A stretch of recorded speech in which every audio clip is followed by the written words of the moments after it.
Le cardinal Lavigerie, un géant de l'apostolat, suite, vers le Sahara, suite. Le père de Guéry assistait au départ de Metlili et vit ses confrères remonter sur leurs chameaux, s'éloigner lentement. Ils chantaient le Te Deum et leurs voix qui répétaient les versets de l'hymne sacré s'éteignirent peu à peu dans le lointain, perdus dans l'immensité du désert.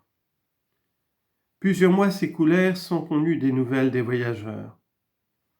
En avril 1876, on sut enfin qu'ils étaient passés à Ain Salah, mais peu de jours après, des rumeurs inquiétantes parvenaient à Alger et on assurait que les missionnaires avaient été massacrés par les Touaregs. Un télégramme de l'Arwat apprenait au gouverneur cette nouvelle et le télégramme fut aussitôt transmis à l'archevêque.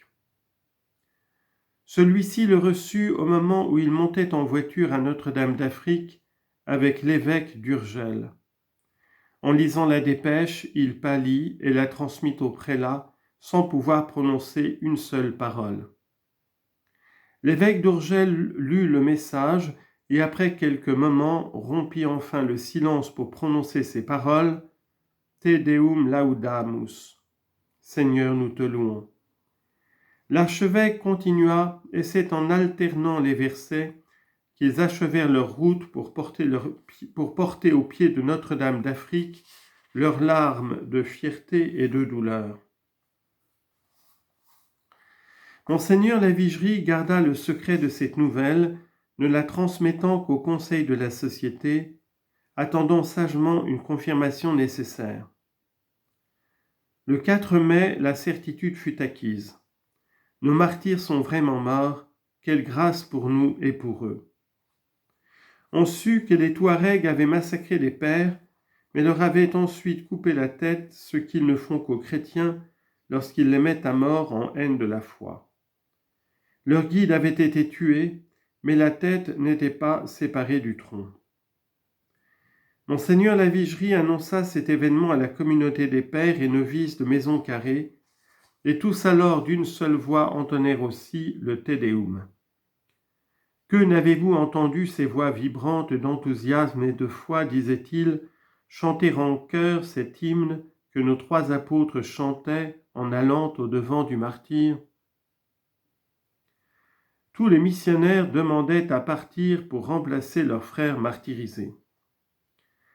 L'archevêque écrivit aux parents des 3 missionnaires une lettre où il laisse déborder son cœur et sa foi.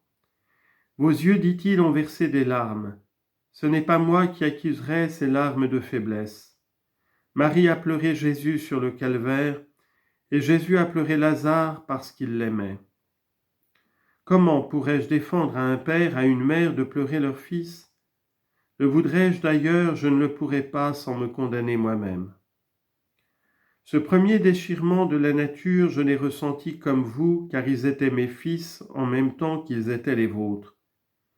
Vous les aviez engendrés à la vie, et je les avais engendrés au sacerdoce. Dieu s'était servi de vous pour les donner à la terre.